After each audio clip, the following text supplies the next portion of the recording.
and John Button. Come here. Button hit. Button. Oh no, button's been hit. The button has been hit. Sean Connery. Hey, Tell me something. I'll ask one of you to check the channel. Oh wow, that's a very odd ringtone. Whose ringtone is that? So welcome to Real Deal Xbox Podcast, guys. Thank you for everything that you do. Those of you that are watching live, sorry, I just lost track of time. I forgot to look down, and we are a little bit late. So if you're here, hit the like button, show a buddy or two, and of course, maybe retweet this thing, subscribe, all that good stuff. We do appreciate you. You guys are amazing. I can't say it enough. Cold Eastwood, we've got some. We got some great topics. We're making the best of what we got. We got some great panel members. We got some great information. Another week, another show. Thanks for coming. What's with the William Shatner impression? Well, that's because I'm trying to multitask, boy. Don't you know? Well, I mean, you're good at that. But yeah, thanks for having me on. And there's stuff to talk about. So let's do it. Let's quit messing around. Fucking no wonder. KY Bob. Like, hey, let me send this dude a ring right now. Got me all fucked up. Hey, D-Batch. What's going on, brother? He's working in the back. Oh yeah, I forgot. I meant to tell you, I was trying to get some I forgot GPUs. D-Batch said something about meeting a dude. Hey there, hi there, hold there. Thanks for the introduction. I really enjoyed that. Sorry, I'm visiting my cousin in Saskatchewan, so I'm just having a good time. I'm D-Batch. See my channel. Thanks. Who the fuck was that? Hell was that? Saskatchewan. Zach, we need to talk about that later. I don't know what I just did, but I did it. Hey, I was like sorry, T-Batch on acid. Look up and post it, and then NVIDIA, yeah. Hey, Fonzarelli, tell people how awesome you are. Thanks for coming again. Oh, thank you. I'm glad to be here. My name is Jay Fonzarelli, or Fonz, whatever you want to call me. Not the grounded gamer, however. But yeah, I'm here. We also got Tim Dog, brother. How you been? I am very happy to be here and ready to do the show. Got a lot to talk about. Let's go. Hell yeah, and Zachary87, how have you been, sir? I'm doing good, man. Glad to do this topics, all these things that we have that we've seen and that you've thrown at us. I'm reading all the topics right now, man. I'm so behind. I just got back from work. I'm dead inside. Okay. I it's great. Punch KY Bob so hard right now. So, hey, thank you again for those that are joining us. Seriously, guys, I'm going to do some verbal shout-outs, and then we will get into topics, starting with Alex Emery. We've got Eldo YouTube, a.k.a. God's Geeks. We've got Bad Boy Live. We've got Achievement, Nano, Blitzkrieg Grunt, Zoradin, Dr. Vortex, Game Genie Prime, Slim73. We've also got, let me catch up here. Let me go back over here. Pink Orcbot, Costanza Wings, Scott Trooper 74, KY Bob, Wakanda XNT, Goose 8402, Straw Hat Khalifa, Assassin Lupa, I haven't seen her in a minute. Foreign Object, Gab Quisteo, John Blue, Vector Boss, Steve Vader X, Real Deal, Neil, Suicide King, Tasteless Genie, Michael Bowen, Guillermo Cavillo, as well as All My AJ Hutton, Gas, Dark CMF, and Alfonso Hogan. You guys are the best in the universe. And of course, we've got some new Patreon members.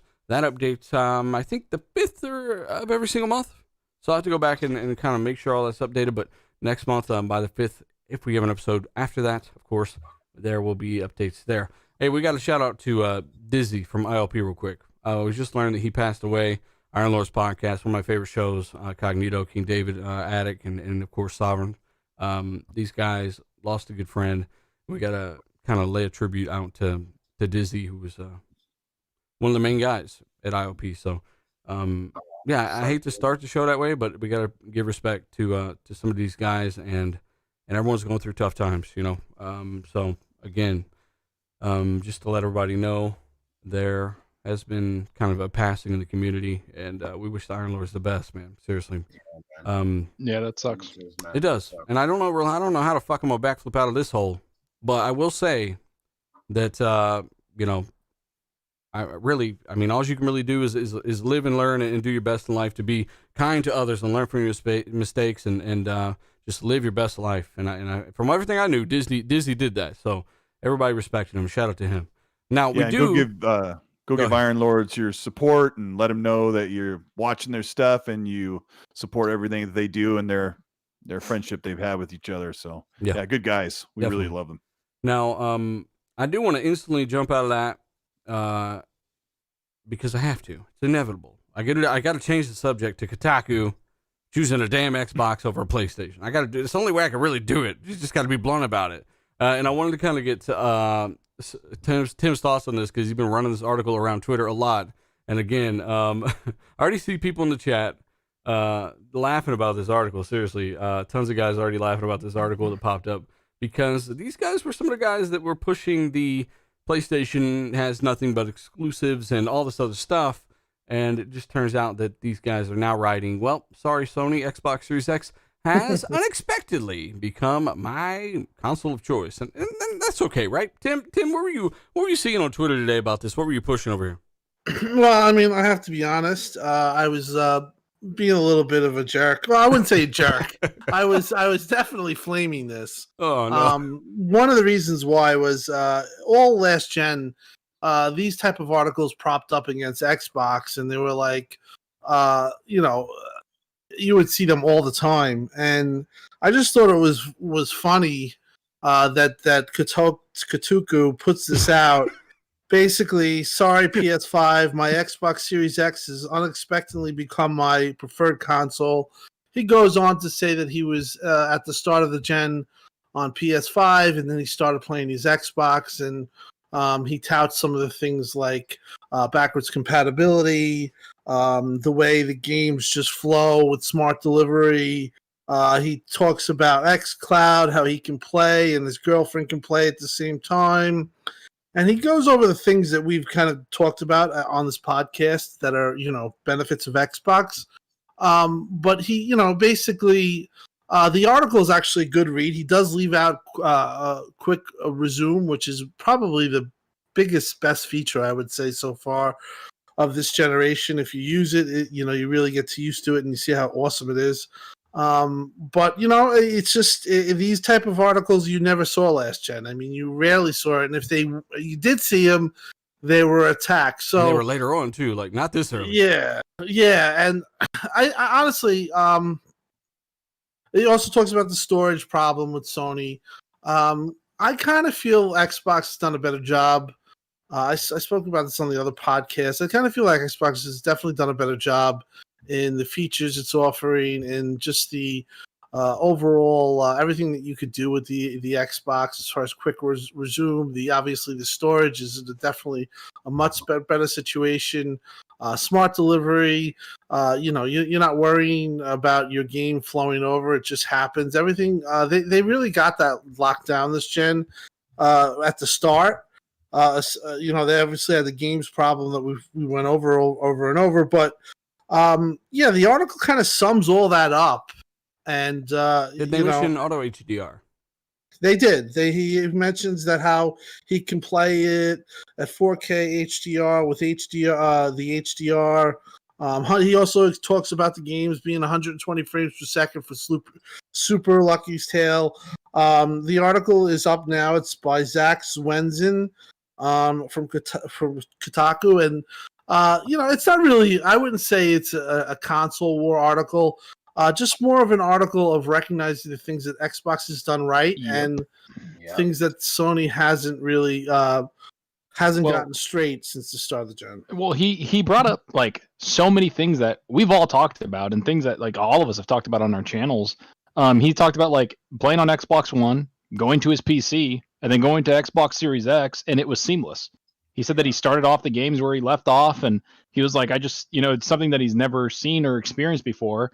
And then the one thing he talked about was the backwards compatibility and how he was playing older games and just like it worked. It just worked. Nothing like, and it made games even look better and play better. Like a lot of the stuff that we've all talked about, like that's why we like this ecosystem because of that. But then he also did Game Pass. He brought up Game Pass a lot. Like he's like, there's always something, like it's basically like there's always something on there for him to play. Like there's something new. Dirt 5, he talks about Dirt 5 dropping on there. So now he's playing that. And then the storage is downloading it and then playing it and then Game Pass. And it's just, it keeps you in the ecosystem. That's user experience design 101. Don't have people not realize that they're on your ecosystem. They're just experiencing it. That's it. Yeah. And that's what they're doing. That's what Xbox has spent a lot of money doing, is making people realize that they're just enjoying their games. It doesn't matter the ecosystem. It's not, oh, I'm on Xbox. They're just playing their games on that ecosystem. And that's what he's realizing, is that's what's happening. Xbox is keeping you there because they keep giving you content that you want to play no matter what kind of gamer you are. That's, I don't know, man. It was a really well-written article. I actually really enjoyed reading that because it solidified a lot of things we've talked about and why we've enjoyed the ecosystem and the Xbox so much. No, that's cohesive. That's the power of cohesiveness, right?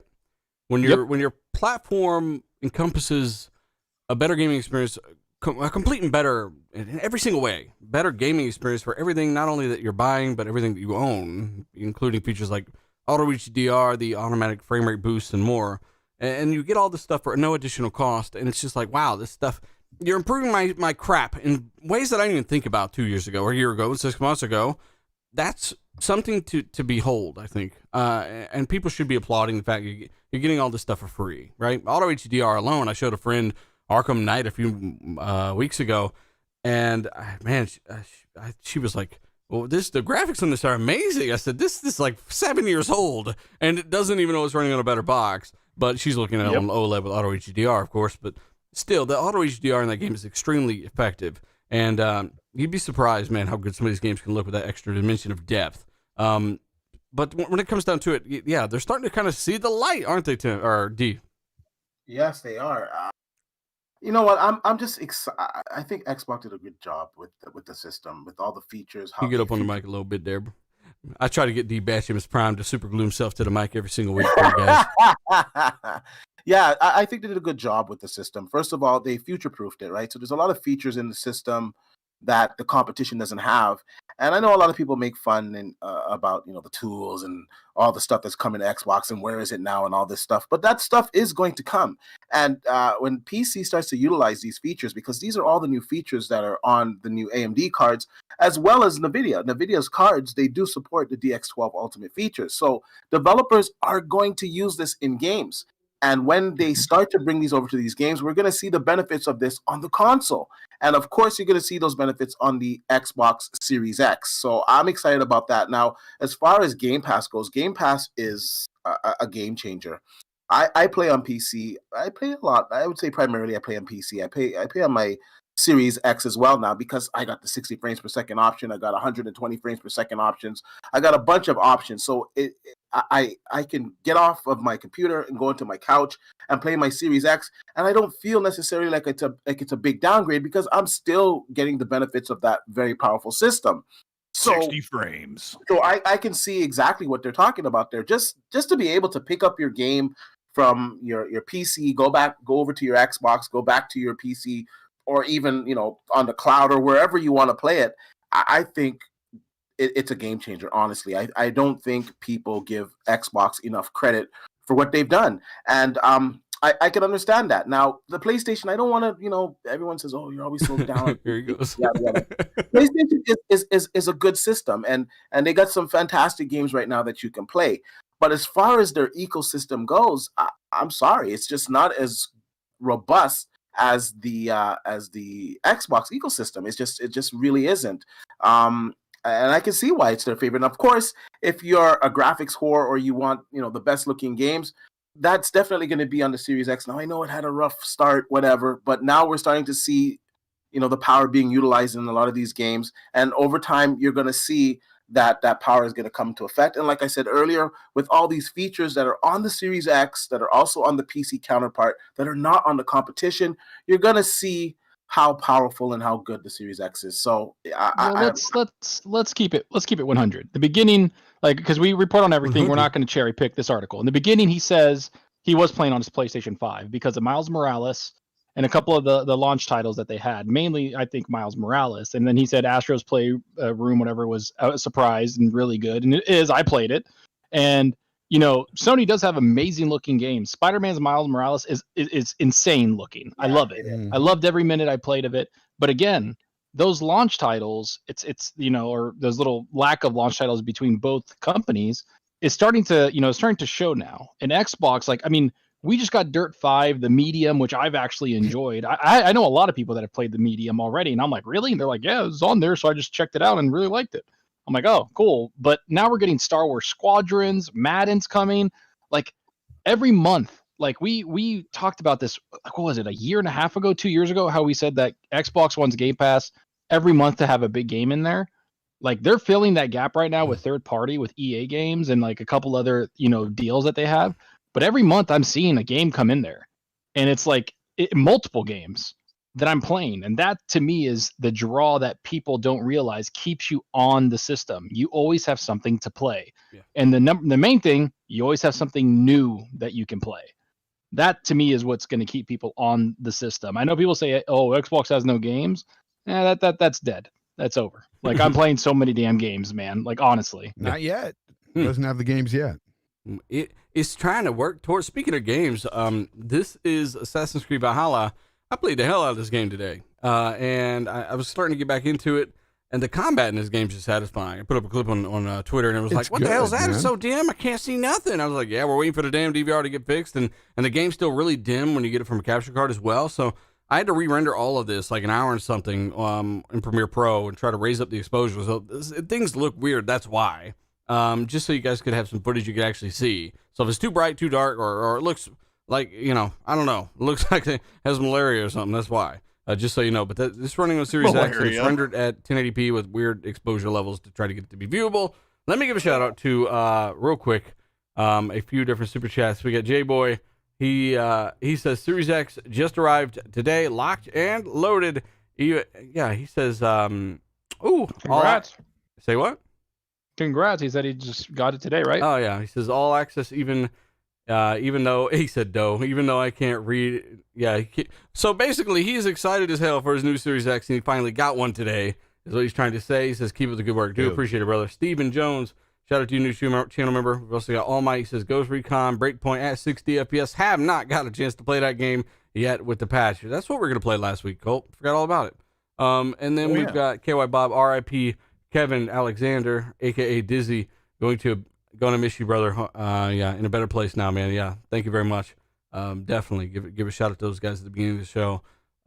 Wish the best for them, seriously. Psychonauts says, shout out to everyone on the panel and in the chat, of course. Best damn Xbox podcast. Keep it the. Hey, I'm glad that's your opinion, Psychonauts. Do appreciate it, brother. Thank you so much. We've also got Yodani, who does say Videogames. Shout out to you, Yodani. We've also got Beer Spuzz. I think I got a message on. I need to check that. Yeah. Shout out to your new channel, brother. I'll get to you. Also, Joseph Rotoni. That sounds like some kind of Italian dish. He says, "Is it just me, or is Dirt 5 kind of beautiful now?" They did upgrade the visuals on it since the launch. They added a favor visual quality mode over not the favor resolution, but the visual quality. He says does ramp up the graphic settings. I asked him that during an interview with thegameondaily.com. Check them out. Link down below. He says that he hasn't played in a while, but it looks like it's gotten better looking.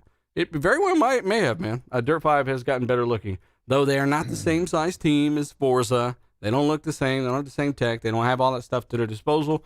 They did a good job, and they said that, hey, we just struggled to get it out the door during a pandemic, and we have not leveraged the boxes to their fullest. No one has. So, again, I thought that was pretty interesting when he said that. But, yeah, Kotaku, I mean, when it comes down to it, talking about PS5 and how they used to prefer it, but right now they're leaning more Series X for its cohesive experience.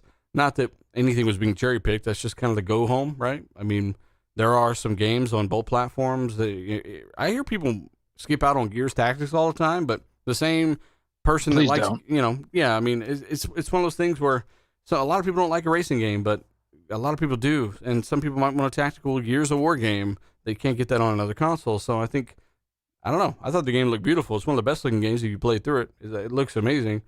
So there's just games. And it has a really good story too, man. PS5 right now. Yeah, the story's interesting. Yeah, you get to find out, like, you're hunting down the guy that helped make the crazy Brumax and the crazy locusts that are like the super weapon locusts, They didn't just come from nowhere. Who made them? Well, you find out in Gears Tactics, which I think is pretty cool, actually. Yeah, it's good. Yeah, but yeah, let me go ahead and move forward. We got to give a shout out real quick to everybody watching this live. We already got 1,500 people watching live, guys. Hit that like button. Maybe share it with a buddy or two on Twitter and tell a friend. All that good stuff. We do appreciate it. Let's try to get up to close to 1,000 likes for the end of the show. Shout out to everybody in the chat. We will get some shout outs later on. But for now, let's move forward in topics closer to Well, Yakuza, real quick. This is kind of a side note because I want to throw this out here because we've mentioned this before. Yakuza Like a Dragon, out now on PS5. The performance, we're expecting to be better on PS5 again, especially because they've taken time to optimize the damn game, right, Cole? Yeah. So has that been put out there yet or what? No, not yet, but I think it releases on the PlayStation. It's been exclusive to Xbox next generation. You can get the game on PS4, but yeah, it's going to finally come to the PS5 as far as I know. And yeah, they've been I guess they were working on it longer. It's just one of those I don't like this situation. Yeah. Why don't you this like game it? Well, because when this game was first shown, it was running at 900p on the Series S, and that's just not that's a terrible look, you know. And you look at Gears 5 next to it at 120 frames per second at the same resolution. Well, I mean, you look at almost every you look at almost every game running a lot better than 900p on a Series S, and 1080p 60 or whatever it was on the Series X. Yeah, so I'm hearing behind the scenes that it's it's another W for the PlayStation 5 and a multiplat. So keep in mind, I keep repeating to people to understand we're still in cross-generation or sort of last generation games made for new consoles. And these developers have had 6 more months working with the software development kit on the PlayStation than they have with the Xbox. And it's just a really unfortunate situation if you're counting pixels, and many of us are. Yeah. Definitely, and again, like this is something we mentioned long ago that when we found out, it's coming to PS5, of course. We expected to have better performance because they had more time to work on it, and that was before we knew the extent of the maturity of some of the tool stuff. There's some fraud on Twitter saying that all the Xbox guys were wrong about the tools, about the fucking all this stupid stuff, and I was like, man, he is so wait stupid. for the tools. So mind-blowingly stupid to sit there and look at The Verge, Windows Central, everyone else that's got a good track record, and they're saying, well, developers are telling us that the tool sets are not there for them specifically, and that they can't ink X, Y, and Z out of the box yet, and they're not using any of the features, and then sit there and say that just act like this is not real. It just blows my mind. Why is that? Why do you think that's a thing, Tim Dog? Just because it's something to point out, like, and to Would that be for a like? Yeah, it's just, I don't know. Listen, we went round and round. There's been plenty of, examples of Xbox showing it's, the biggest divide in any game is Hitman 3. The last couple of games have favored Xbox. It's just something where people don't want to accept, but you can accept it only so much until it really starts to show, and it's going to show. And the numbers don't lie, and there's nothing magical about we're off the RDNA 3 stuff. At this point, it's a wrap. Yeah, I mean, at this point, it's just I think you should just give one has a little advantages in some areas, and I think Xbox has definitely advantages in a lot of areas, and they definitely have more hardware built onto it, and they definitely were a more forward-thinking console, I would think. Especially when you count in VRS and machine learned hardware built in on it. But we've talked about this so much. It's like, either take us at our word for what we're hearing and what others have said. What Alex Battaglia said of Digital Foundry, that the tools are maturing, and that this is to be expected.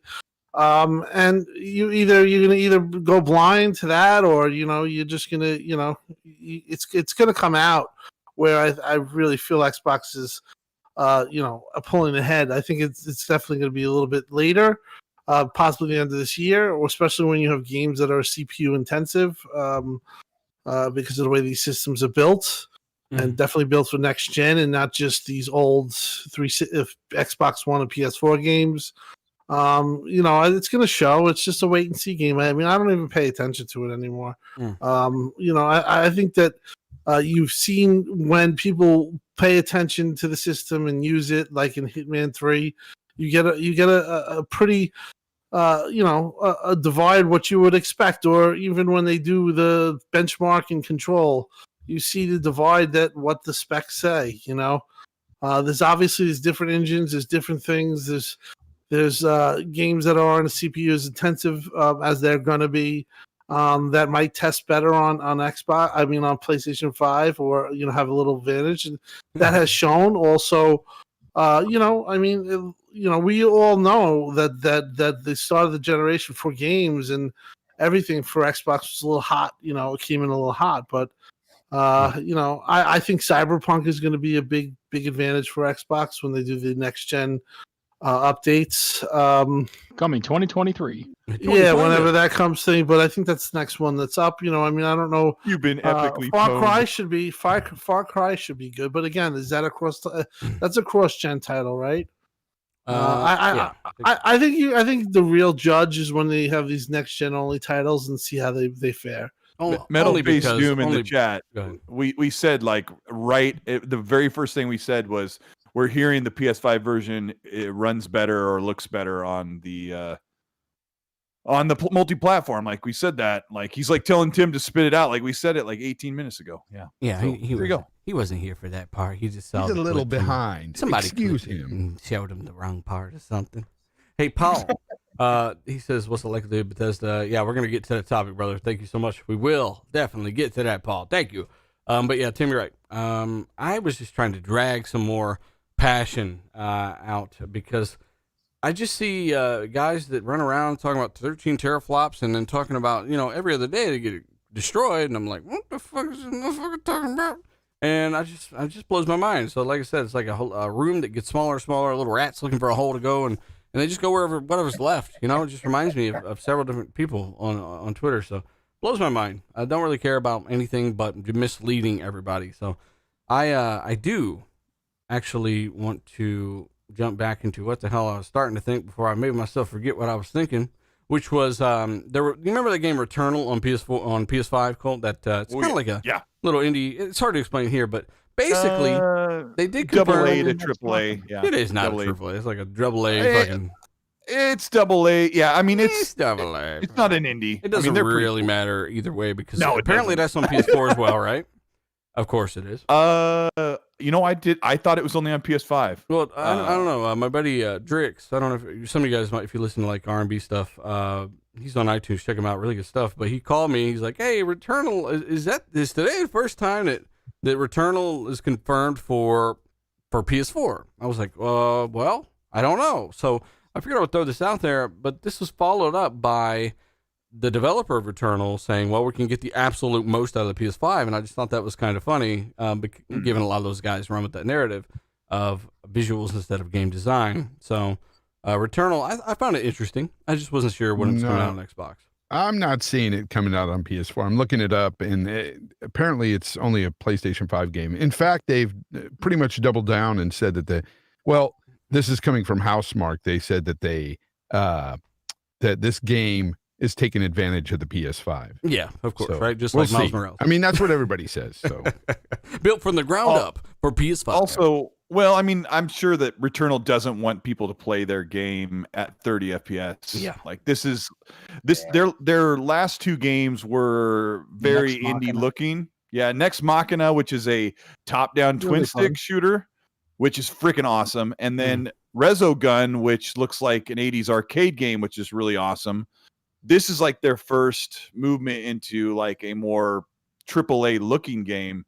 So I'm sure they didn't want to compromise visuals and performance, which has nothing to do with design on an older console. Mm-hmm. But I expect this game to be pretty cool. I hope it pans out. Housemarque has a pretty good track record so far.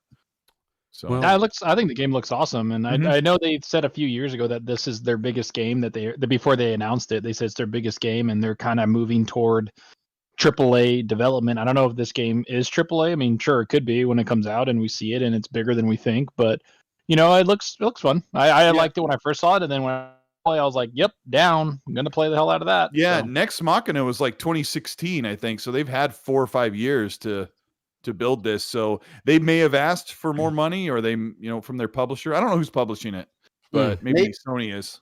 Maybe he got the information I think messed it's up. Sony. Maybe it's also coming to PC. Maybe that's what he meant to say.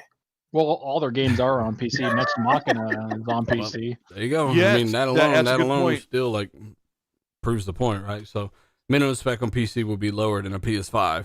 We'll tell you that right now. So pretty interesting either way. I found the game interesting. I just thought, okay, that's kind of an interesting little topic. Get a few words out there about it because we did think it was kind of a cool looking little game. Along with that game where you play as the cat with a backpack on day one. Yeah, I want that game, man. I do want that game. Well, D-Batch, I was being sorry. Meow meow. I was kind of. No, I actually know, but I like the. He wants to benchmark it. It's probably the PC guy in me, but I like the artwork of that game. No, man. it does look interesting. It looks interesting. And before anybody talks shit, check your own gamer history. There might be playing some sketchy stuff. Some weird looking stuff over there. Barbie. Some Sea of Thieves. Some Barbie. No, 2K? I'm just kidding. 2K, shit. That's the most next gen game I found. Shit. Yo, 2K. It's so next gen it crashes the damn box after 10 minutes. Every time I log on to Discord, I see Dealer playing 2K. That's all he plays is like. I know. That's me and Ran were fucking just destroying last night. Crushing by 30, 40 points on team up. Rand gets the game instantly, and he's not a selfish player. That's the best part. I've dominated as hard he's like playing with Rand as anybody. Even the best of the best people I ever played with. Rand gets in there, me and Rand pass back and forth, destroying. I mean, it's fun. Shout out to Randolph Thor. He's been playing some 2K with me. And Colt got in there and dribbled with Scottie Pippen right into the basketball pole and knocked himself out, and then the box crashed. Yep. It was a good time. Even a 5-player team, it was fun. Tim needs to get back in there, too. That's some good stuff. Spawns, Witcher 3 is leaving Game Pass, okay? Now, before you really think about this, I want you to replace Witcher 3 with any damn game that you find interesting on there. And tell me why, for one, is a great game like Witcher 3 leaving Game Pass, but how would that affect you if you were in the middle of playing it? Does it affect you? This isn't a negative thing. It's just kind of a question. Would you pick it up with that discount, or how would you kind of react to this if you're in the middle of this game?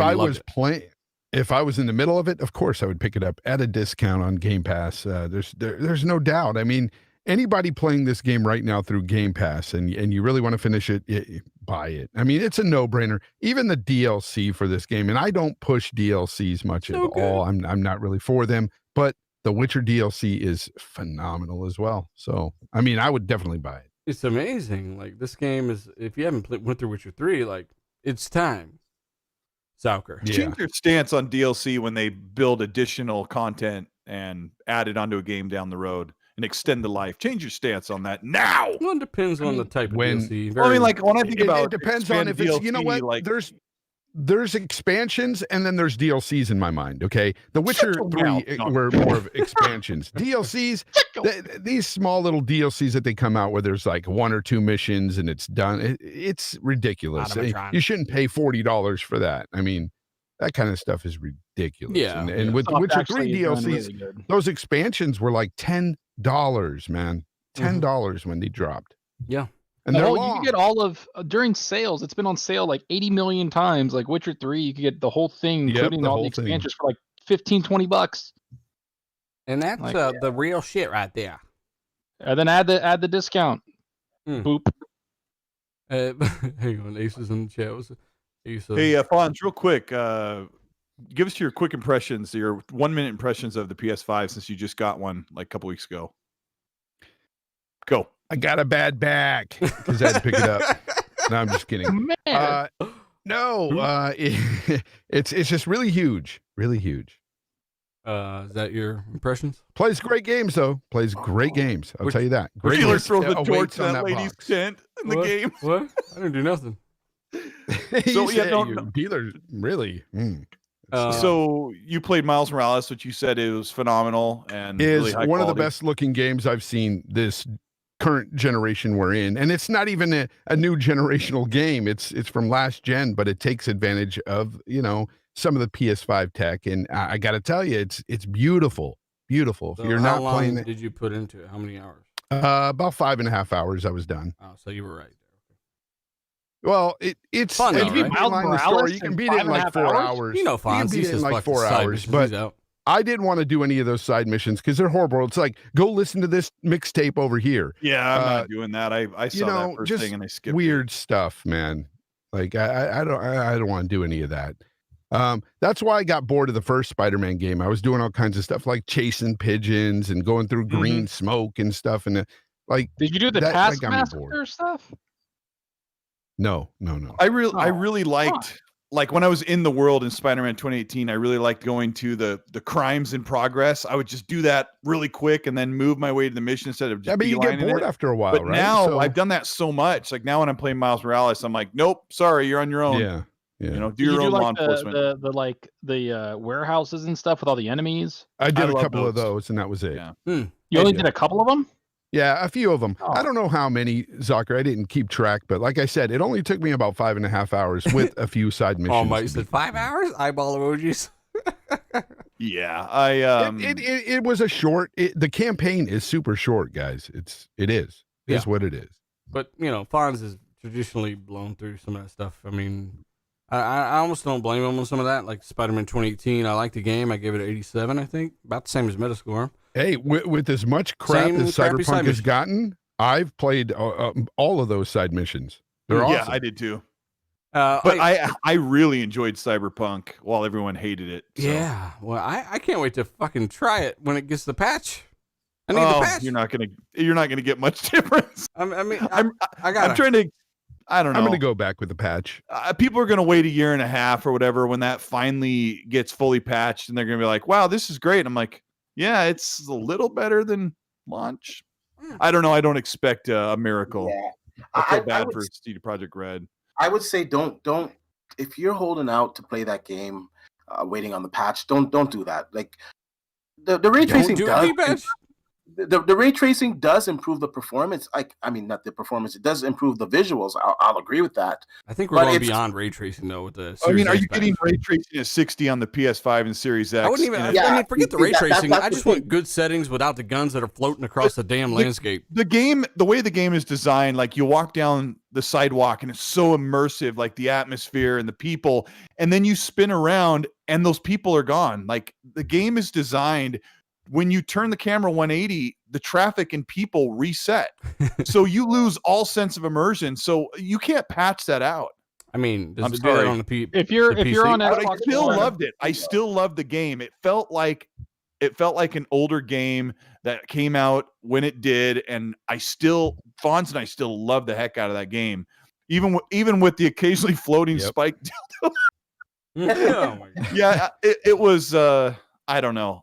I feel bad because like Dealer, Rand, and a couple other people, I think Zocker, have just shelved it or not played it. And like you could have been enjoying a 130-hour game that is actually really cool. But it's whatever. If you have a base PS4 or base Xbox, don't play it. Don't. Wait till you get a next-gen system or play it on PC. If you have a PC and a Series X and you have it, might as well just play it now. It's not going to get much better for a very, very long time. No, because plus they got epically pwned with that snowfall.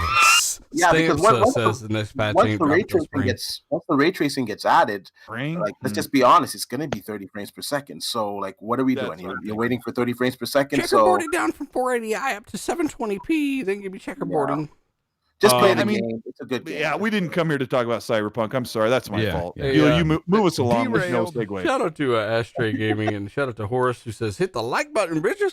Yeah. We did got to give a shout out to almost 1,800 people watching live, guys. Hit the like button. Show it to a buddy or two, of course. Tell your friends, your grandma, and everybody else at Reset Era. And of course, subscribe, support these guys as we move along. We got some good topics. And you know what, chat? Let us know your thoughts. I'm laughing at some of the replies of the Cyberpunk stuff in the comments. We might read some of these out. But and shout out to Asa from Game. I'm not going to do it. I'm not going to do the Jappy Asa. Your name's Asa, okay? We appreciate you, buddy. Shout out to Asa from Game on Daily in the chat as well, and the rest of you. Game Bread, by the way, says Xbox has no games. $10 super chat. Of course, he's joking. Don't kill him, chat. We've also got Humble Beast. He says is IO Interactive and Ubisoft waiting for new machine learning to mature before they actually update Hitman AC with ray tracing. I have no idea what they're doing with any of that crap. Psychonauts, he says, has anyone actually seen the Sony is getting there to remove their movies and movie from rentals? What's he talking about there, D? Yeah, they moved their movies and rentals are getting rid of it, so you can no longer rent or buy movies on your PlayStation. Why? There's no space for it. That's why.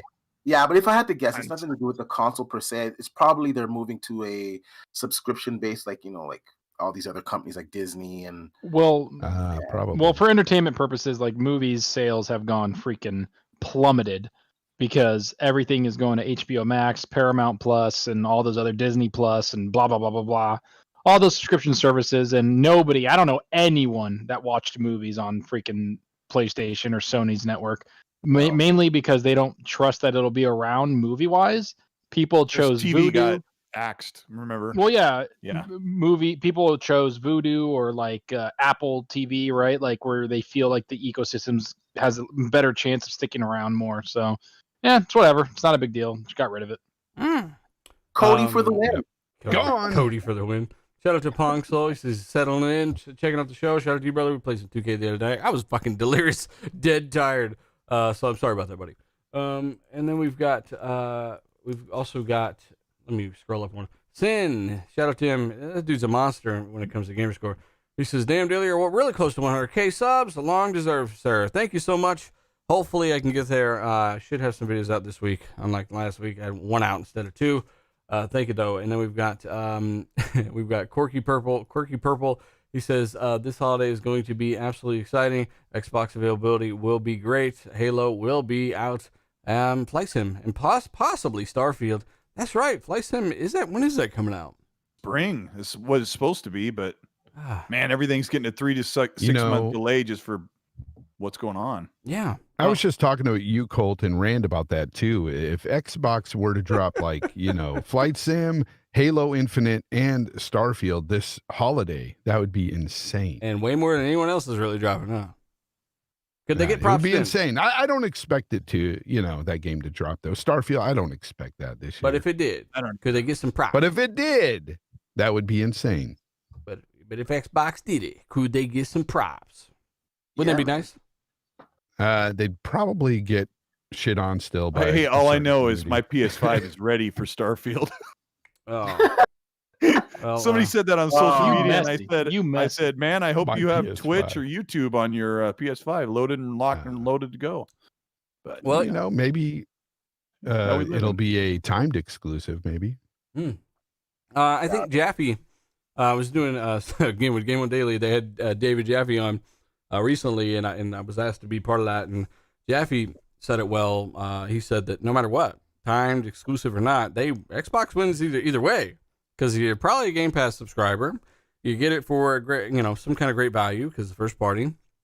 If it's timed, well, either way, the same rule applies. Plus, it's timed, and if it's completely exclusive, well, all three, right? So, you just can't win. You just can't win if you're the opposition right now. You still are not getting the value that you would be getting with Game Pass if you want to rent your games that way. And if you want to buy it, you still got the options there. If it's exclusive, then it's the only place you can get it besides PC, etc. If that's something you care about. Still something to consider. I think it's pretty interesting. Johnny Six, shout out to him. Channel member, by the way. Shout out to you. One of my favorite new usernames on YouTube, Zalker's a Fraud. Zalker, I'm sorry, buddy. $5 super chat from Zalker's a Fraud. Your twin brother. I expect that $5 in my bank account. You'll get 70% of that.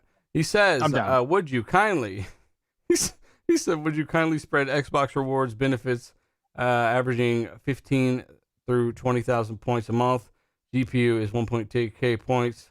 You need to buy, what the hell is he going on about? You need to buy GPU again. Amazon gift cards available too. What is going on here? What did I just agree to, like in iTunes terms and conditions? What happened? Nobody can keep up. I have no idea. Dark CMF, shout out to you, buddy. He says I am listening on my way home from picking up my new ride. Ooh, new ride! You got to show us that. So for now, I am free and no new games to play or buy. He says keep on getting to it. Shout out to you, brother. I do appreciate it. And then we've got Chris R. $10 super chat. He says should we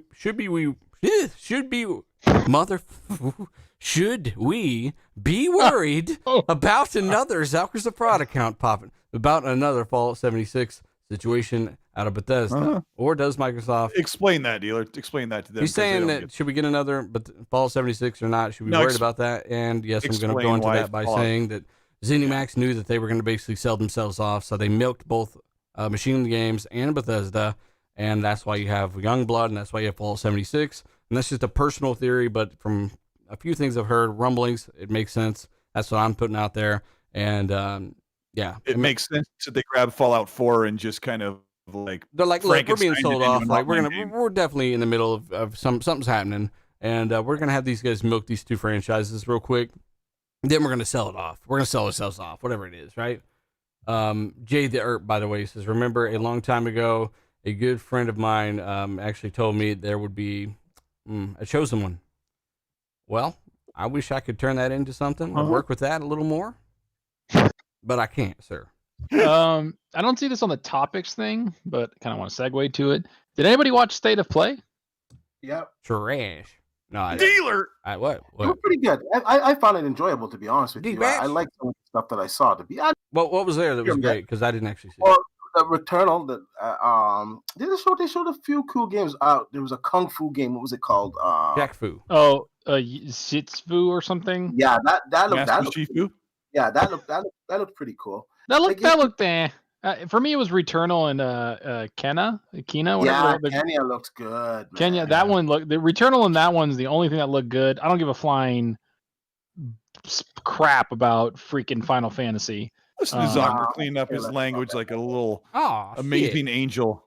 What? I'm trying, Colt. I'm trying my darn tootiness. Well, apparently, Chad, we've got some complaints about dropping the F-bomb. So, oh no, it's like, well, I guess we'll just go full on corporate show. Go listen to fucking any other corporate show. Taylor, you just said it Sorry, again. I didn't mean to do that. I'm tired of the Final Fantasy. He just said F-bombs. What are you doing? Final Fantasy. They beat that to death the way it looks. Like, just give us a new looking Final Fantasy game. That type of, it just reminds me of like the 2000s, man. Like, it just. Can I say I don't like the music in those games? But I guess that doesn't really matter. That's just my opinion. This opinion is brought to you by Jiffy's Peanut Butter. I'm gonna download the new Final Fantasy for free or whatever that they games PS Plus or whatever on PlayStation 5. And I'm gonna try it because it is different, but like I just freaking hate those games. I don't like them. I wish you'd try lowering your damn mic volume and stop clipping. Every week it comes back up somehow. You guys notice that? Clipping? I don't think he's clipping today. I know for a fact he is. I know for a fact that you lied to me. I'll tell you what, he doesn't sound like a Final Fantasy fan on the mic right now. You lied to me. Uh-huh. Leave Leave D-Batch alone. That Assassin's Creed business is long ago. Yeah, man, let it go. Statutes limitations. Plus, D-Batch is cool. And then people saying that Deathloop looked really good at State of Play. Of course, Xbox Game Studios had to save the day. Of course. I'm joking. Oh, that's a funny one. They're like, Bethesda games are trash. I'm like, you know who Arcane is? Yeah. Deathloop? Yeah. That's it's Bethesda Studios. Hey, if I was Microsoft, I'd be real petty with Deathloop. Although I know, of course, because they have that agreement, whether or not when the contracts are all signed, you rip it away from them. No, I know that it can't go to the Xbox. They have that 1 year exclusivity, whatever. But day and date, why not just put it on PC via Game Pass Ultimate? Like, why not? I said that last week or 2 weeks ago. I said, what if they do that? Like, they put it on Game Pass PC, and we're just like, there you go, day and date. People are just like, yeah. Is that enough fart noises, chat? Let us know. Zucker's a big fan. What? What can I say? It's one of his last girlfriends. He just went up to her and went, I want to be on the party chat when you load up Final Fantasy. She gave me pink eye. All right. Well, we're sorry. What the hell topic are we even on? I switched it to State of Play. I didn't see it in the topic. There you go. Hey, thank you. Kind of pushing them. You know what I'm saying? I gotta do what I gotta do. You know what I'm saying? Game Pass. It's awesome. All right. Next topic. PS5. This is fun. This is a little sneaky from Sony. Okay. First off, big shout out to almost 2,000 people watching live. Hit the like button if you haven't. Retweet it. I gotta say it 47 times for the end of the show. I literally have to. I'm gonna bash my head in with a rock.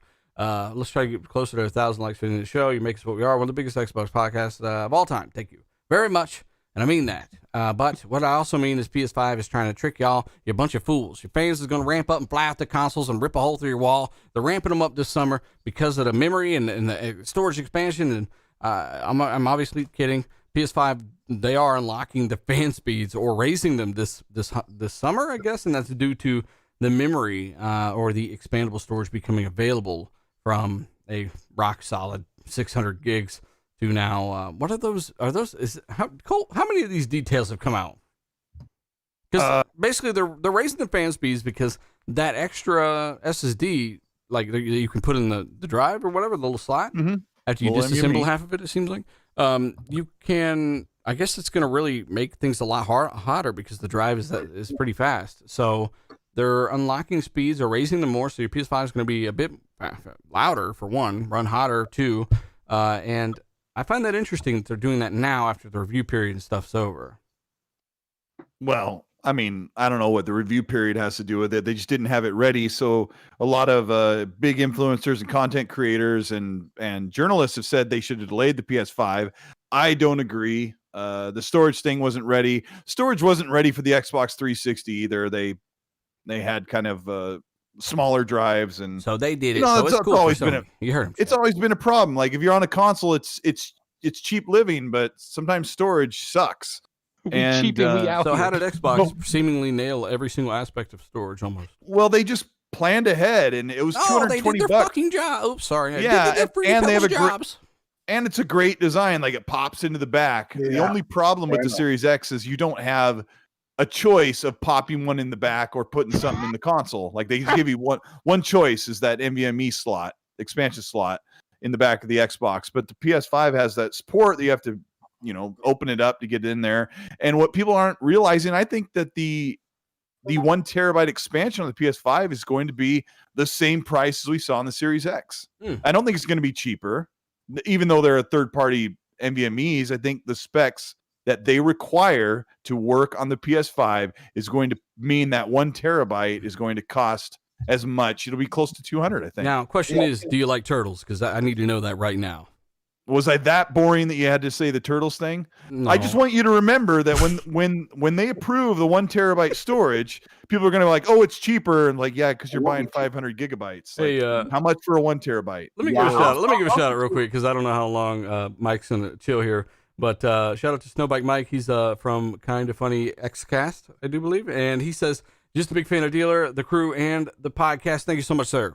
If you want to come on or vice versa, I'm sure we can arrange that. Let us know. Thank you very much. A $5 super chat. And I will get to some of these other super chats. But really, Colt, tell us if you like turtles. Seriously.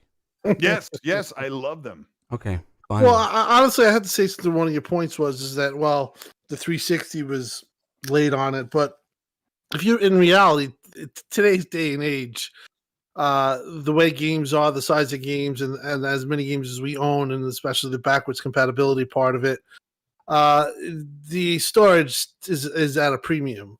Yeah. So for them to miss out on that and to offer that type of solution. Now, I saw the PS5 just recently at a customer's house. I saw the size of it. It is huge. And believe me, I do not want to put my hands on that and try to whatever the way they dislodge it. I don't think that's going to be easy for a lot of people. And then you have to also install clothes hanger or bobby pin. How they do it? Yeah, like supposedly you have to like put pressure on. Supposedly it's easy, but I don't know. Push and slide. Yeah, I mean, maybe one of you guys that have it actually give it a shot and see if it looks. No, thank you. But the thing is that even if we have a little trepidation, imagine somebody who bought the console and has no idea about this stuff. Yeah. So their storage solution is a D to an F. I mean, they did go with a faster SSD, but you're not seeing the things that they said they were going to show, and maybe in the future they do show some type of the way they load in assets and some type of stuff for the games. But right now, the SSD solution and the storage solution for PlayStation is half baked. You said you gave it as a D to an F. Is that what you said? What would you? No, a D. Oh, I mean, just the fact that you have a low amount of storage and that you can't listen. I agree. Xbox, I would give Xbox a C because just the amount of space is just too little. But being that I already have 2 expansion cards, I can live with it because you can prioritize games and what games you want to be on that fast drive. So all those fast drives. But to have that little amount of space and be, and not having expandability is just horrible. You got a good point, man. I mean, I'm not disagreeing. I mean, honestly, I would probably give Xbox more than. I'd probably give them a B plus when it comes to storage because of the ways that you can move it, the ability to keep those new games on old drives, plus the expansion, plus the more storage, plus the simplicity of it all. I mean, really, I mean, you can't even transfer a game on the PS5 right now, which is a problem I have with the box as a consumer because the way that their compression and all this stuff works is they tag it and you can't even move it from drive to drive. You can delete it, reinstall it every single time from the cloud, obviously, which is the download. On top of small storage, on top of not being available at launch, on top of now having to do this, on top of the way this put in, on top of the fans now flying out through my fucking my wall. I mean, what? I mean, I'm being as entertaining as possible here, but I'm just saying you can't knock the price either because that's just the way it is. Like you can't get storage much cheaper. And just to add to what Tim said, like a lot of people, they're going to try to take that off and they're going to break in clips on their PlayStation 5s. You're going to see a lot of posts about that when that opens up. And you're right. I don't understand how they have such little storage to begin with. They have I think it's 600 gigabytes. Like after you install, I heard it was a light and nimble OS that allotted 825 gigabits. Yeah, okay. Okay. No. And just their solution. I don't know, man. They should have went with something else because I think it's going to cause some issues on some people's PlayStations because that NVMe and depends on which NVMe these people get because there's going to be a host of different options. And, some people are going to go out and get the one that's not recommended because they don't want to spend the money and they're going to have some issues loading games onto their system or the drive just getting too hot in there. And it's just not a good look. You can tell that the system, it wasn't fully thought out everything. It wasn't. It just wasn't. Fax machines. You just hating D. Tucker said hater. Is what it is. Hey, you know what? That's not the end of the world. That's a good little subject, Fon. So now you got to deadlift that thing off the shelf again. Take the armor plate off the side and put yourself in a $300 for however much drive in the side. I mean, what are you going to do? First, you got to unscrew the stand, and then you got to put it on its side and make sure. But what if you got a bad bag? Well, hang on. You got to put the stand on the bottom so it doesn't roll off your entertainment center, boy. Yeah, and you got to make sure you got it in the right spot. So you got to look at those little. How long do you think we can keep this going? Not long. There's so many guys that are like, oh my God, these guys don't even know we're just trolling. I kind of see where D's coming from though, because, I'm one of those cheap bastards in a way where I look for solutions to things that are cheaper, if I'm looking at batteries or whatnot, or, storage, flash drives and whatnot, I tend to look at the cheaper brands and stuff at times. So I get it. I can see people doing that, including myself. And then, possibly frying my PS5 or something, doing something stupid. But no, but I wouldn't, personally, I just wouldn't stick anything in there. I would just do what I normally do anyway with my PS4 and my PS4 Pro. I would just delete games and before I download new ones. Fonz, would you rather spend the money on console gaming stuff to get the nice stuff that you like that'll last, or would you rather just go out and catch butterflies? And do you like turtles? Man, that's a hard one, Colt. But no, seriously though, I don't have a problem deleting games and just downloading new games afterward. It's not a big deal to me. Don't. But people, my friends on the East Coast have. I know they have data caps. A lot of people. I'm glad I don't. Solid Rev loves to put all his games on an external drive for the Series X, all the old games and stuff. Mm-hmm. And I do too. It's something people like, but for me, it's not a big deal. Just read down. Do you have more topics? 9 Lives says, Fonz, did Sony include a tool belt? That's you got it. No. That's how I hurt my back a couple of weeks ago. That's how I got my back. That's how I blew my back out. Snake Eyes says, put this towards some reader stealer. I will do. Phase 2K, our favorite. He says, will AMD Super Resolution come to PS5 and Series X? That, like I've said in videos, literally videos. Everyone will have their own version of this stuff. Engines already have their own versions of this stuff. So if it's primitive now, it won't be for long. You can definitely expect this stuff to keep getting better and better and better. We've also got Dan Lazaro. Shout out to you. He says Final Fantasy Final Fantasy games are trash, though. Oh, $2 super chat. Just to say that. As Dan Lazaro, feel free to put your Twitter in the chat. Dark CMF, he says, tweeted a pic of the new ride. Hey, shout out to you, Dark. I will check that out. Sorry, I'm not on Twitter a whole lot. I got games and stuff I need to catch up on. I got so much stuff I got to do. Stephen Jones, he says he just wanted to reiterate that Final Fantasy. Okay, yeah. Final Fantasy games are included in the he's saying they're piles of shit again. I'm sorry. Chat, I'm just trying to read around that. I couldn't do it for you. I tried to save you. Also got Mr. OG White, shout out to him, channel member. We got JW who says Mutt games with friends better than longer single player games. Sorry. Yes, in your opinion, sir, that is great. I think multiplayer games are, and that's what he meant by Mutt, by the way. Multiplayer games can be fantastic, but I don't know. I don't think that rule applies for everybody. I think it depends on what you're currently going through in your life. Inside, for a $20 game, Inside, I'm sure you can attest to this, chat. Like, if you played Inside, Phil was really, like, on this game hard when it first came out because he's like, holy crap, like, this game's awesome. And I played Inside from Playdead, which they should come out with another dang game anytime now.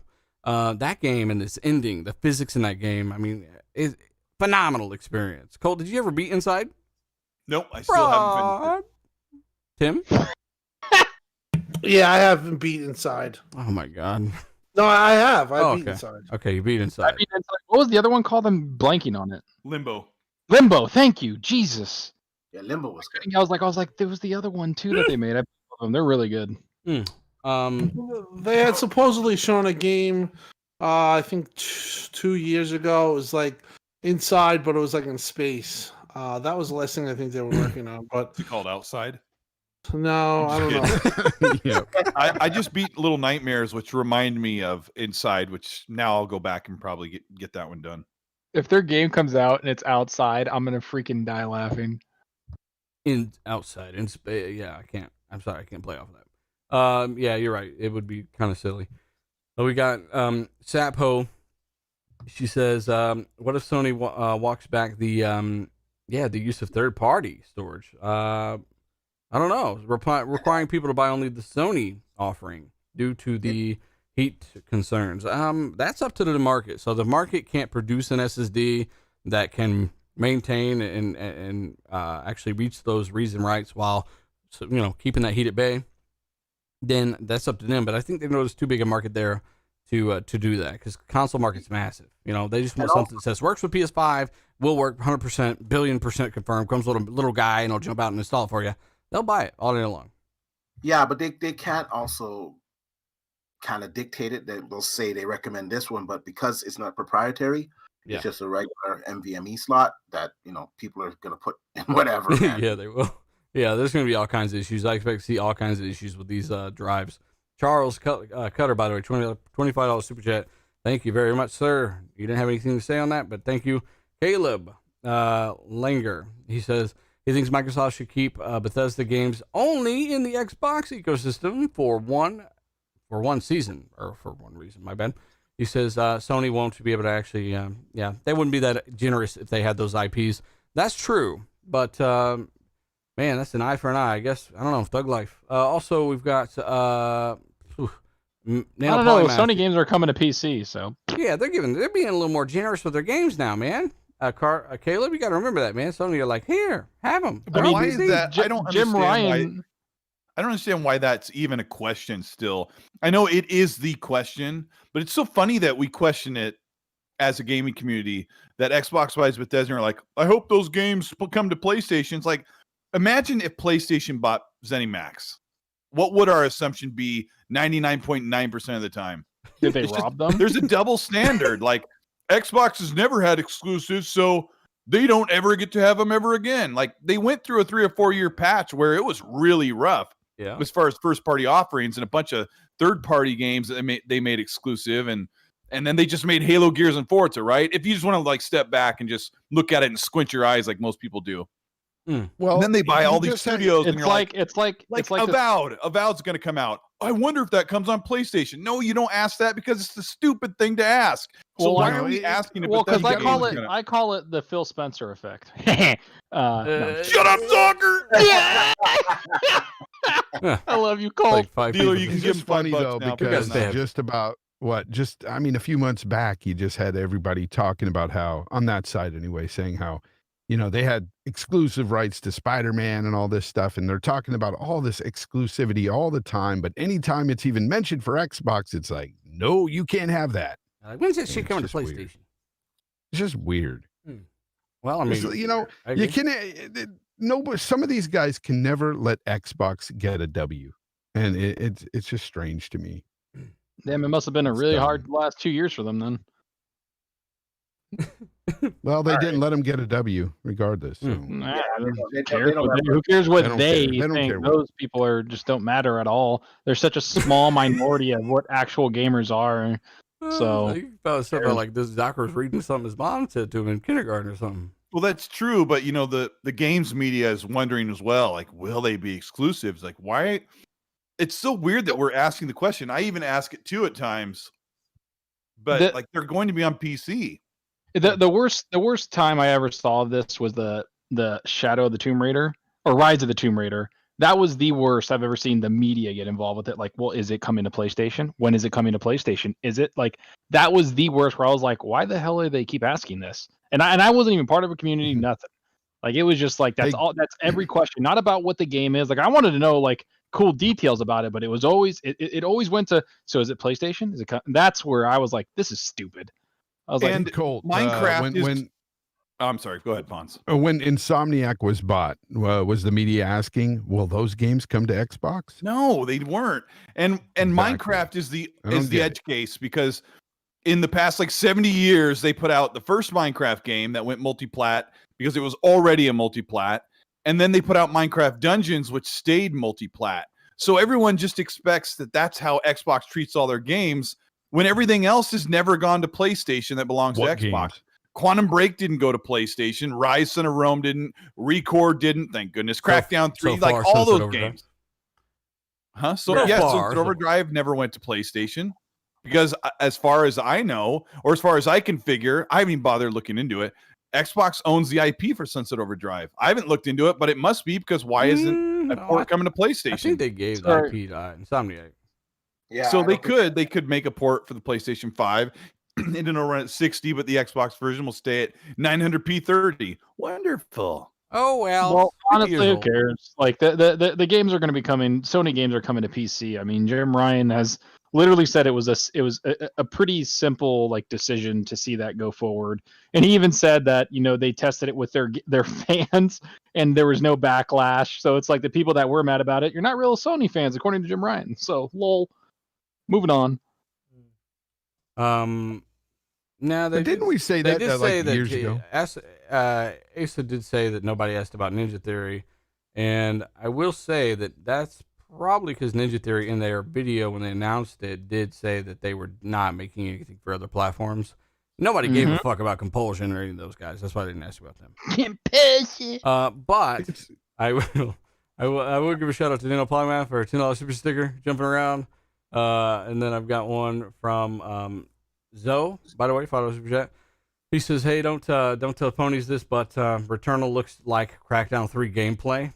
He says, "Yeah, so it looks good. A game they ragged on, but hey, honest with you, I'm sure they'll praise Returnal." So he's saying Returnal gameplay looks good. That's what he's saying then. Honestly, Returnal looks like what Recore should have been. I think he's saying it's worth 1,000 hours in multiplayer.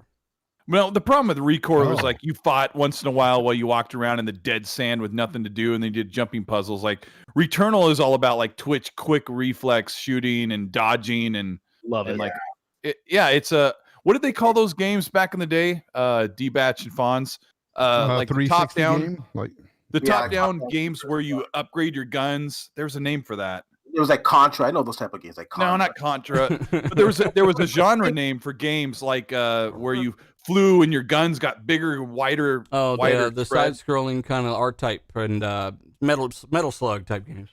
Yeah, I don't know what there was a genre name for that, and that's what Returnal is. But they pulled it to third person over the shoulder. It's not roguelite, is it? No. It's like gun something. Somebody in the chat will say it. There's got to be some Gen X guys in here that know what I'm talking about. It looks punishing though. It does. Yeah, it's supposed to be super difficult. Anyway, we don't know the name of it, so I mean, fuck, we get it.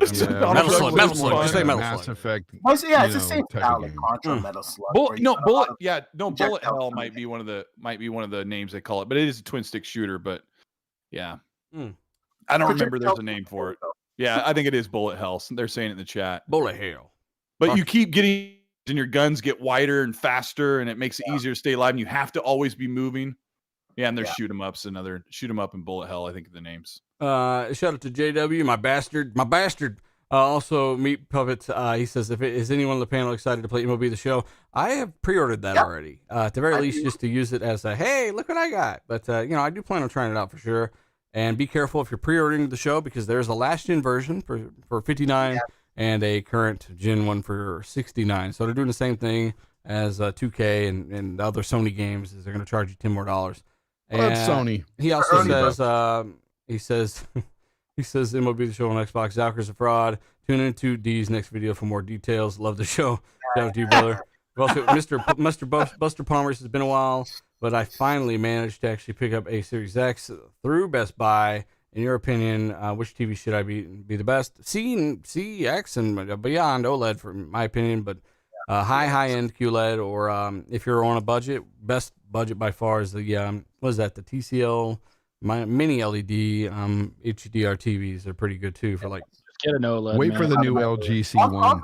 The LG Nanos, if you're on a budget, they're pretty good too. They'll give you 4K 120 hertz. Stay away from the Nano. Once you get an OLED, you just from the Nano. We'll have a TV war here. The problem D with the Nano is the Nano has a really poor black IPS. level because the IPS screen. It's budget, right? So it's all about what you want to pay for. Yeah. Man. So if you ever message D-Batch at D_Batch on Twitter and ask him about these TVs, message him. Yeah, ask D-Batch. He knows best. These guys, they're just going at it about. They're both experts, so just message both of them, J Fonzarelli Gaming and D-Batch on Twitter, and just tell them your budget first, okay? Because that dictates everything. D loves those. CYB Studio he says, what about if I don't have access to high-speed internet? Question mark on Xbox Series X. At least he can transfer footage on the Xbox. He'll definitely have to, he'll have to re-download them on the PS5. So that's true. It's a good point. And again, that's why I brought that up. Lord Starkiller, he says, too bad Sony didn't make adding on more storage more user-friendly. I do not mind basically opening the PS4 to add a bigger hard drive, which was kind of work because you had to clone that drive. But Sony should have the expansion slot on the outside of the PS5. Yeah, that's a good point, man. Shout out to you. PS4 was easy to upgrade the hard drive. You just took a screw out, slid that bay out, put that bad boy in, you were done. You really got to take it apart. And I'm telling you, people are going to break their clips. They're going to spill juice in it. You'll see. Yeah. They're going to spill juice in it? Drinking some treetop apple juice while they're doing my orange drink in my PS5. I was changing that shit out. You see it's like one of those bad infomercial commercials where it's black and white, and they're like, "Oh no!" and drop their freaking. Do you or somebody you know have a PS5 with grape juice in it? Have you seen the guy that's trying to wash his car and he's carrying buckets and hoses? He's like, no, sprays it everywhere. Falls all over the hood of the car. Yeah. Breaks his windshield. It's really a windshield commercial. Did you guys see that picture or that video on social media of the guy who had the PS5 with all like the sawdust jammed in the vent? Oh my God. That is so fake, man. Like this guy has his PS5 in a wood shop. It's like he's in Colt's garage. Everywhere. But even if you did that, okay, so say it's fake. Why would you do that? Why would you pour sawdust all over your...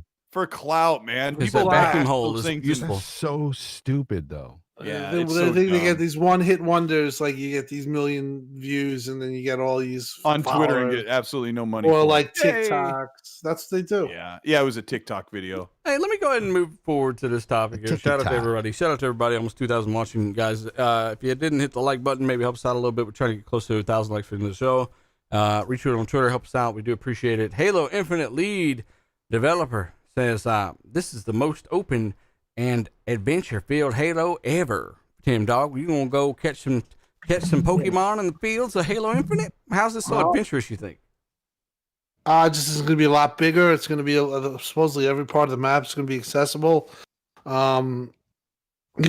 saw what the 6 months or so of time that they have to work on the game is done, and they're gonna have another 8 months to do this.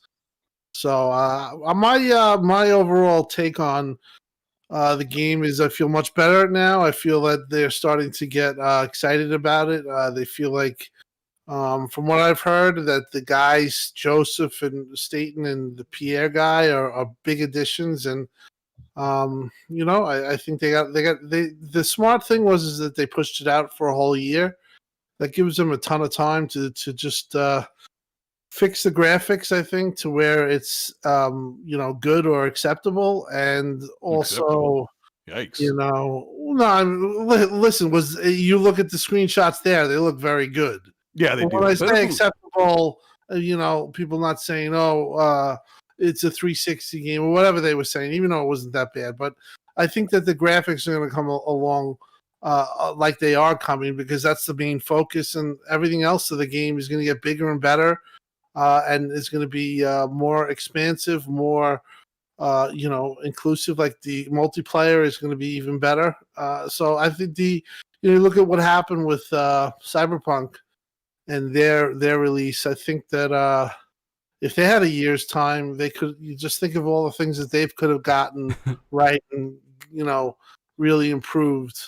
Now you have 343 doing this for a full year for graphics and everything. I think you got to feel good, especially what you just saw. Yeah, the update. And that screenshot killed everybody who said that the last gen was holding back the current gen, including the guys that lead other big podcasts talking about cross gen is killing the next gen. It's like 6 months later to show you a screenshot. Look completely different. The game already looks phenomenally better. Like time was the issue, clearly. The great thing about it is that they delayed it before this whole Cyberpunk thing even happened. Like if they did it out of response for that, like a lot of studios are starting to do that. They're like, oh, we're delaying because like Cyberpunk scared the hell out of everybody. Like what happened to them? Like everybody was just like, oh shit, so I'm glad they did that before. But also it's like, they have a year to polish this up and get it to where they need to get it. And this is something that people I don't think people really like understand. Like when they brought out Crackdown, all those other things, that was a different like development time, different franchise. Like they're not going to bring out a game half-assed in Halo. Like they can't. Halo, like no matter what, if it comes out and it's crap, every single one of us is going to bash it and call them out, because it's Halo, dude. I saw an 800 times zoomed in screenshot from Halo, and it looked terrible. Oh, I hate that shit looked like Roblox. Whoever does that needs to get a hobby, like AKA go play some games. What? I was you know what? just for poops and giggles here. Anybody could take a 4K screenshot of anything. 4K, beautiful image of even real life. Zoom into that 200 times even. It doesn't look very good. And it was also the top of the tree. It wasn't even like, it was like a little piece of the top. And then other people were replying with zoomed in images of like The Last of Us 2 and stuff, and it looked horrible as well. It's like, you see, you can take anything that looks great, zoom in. Metal Gear Solid versus Gears 5 or something. Yeah, Metal Gear Solid 3. I want to say it's such a dumb thing. I want to say this though. Behind the scenes, I was kind of talking about it, and somebody said to me, well, it doesn't really matter what Halo looks like because it's never been about the graphics. It's always been about the gameplay. Right. And I agree that it should be about the gameplay, of course. It's always about the gameplay. It goes without being said for every fucking game. It's a dumb thing to say. This is 2021, and we have the power in these next generation systems to achieve both a high graphic fidelity and great gameplay. And that's what I'm expecting out of Halo, and I don't think anything else will be acceptable. I think they really need to push the envelope as far as they can with this game, because this is their flagship game. And, just keeping it funky here, the competition, their flagship game is not going to look like crap. It's going to look fantastic. And Microsoft needs to have the same approach with this game. And, don't release this game until you can deliver that. I think that's what fans want. And I think anything else is not acceptable. And for this game to be successful, especially after all the scrutiny that it's received from its previous showing, I think they owe the fans that. And I think as developers themselves, they need to achieve for the highest quality that they can for this game. And what I've seen so far, like on the new screens look pretty good. It's a big difference. It's a huge improvement. Like I was looking at the pictures. I don't know 100% for sure.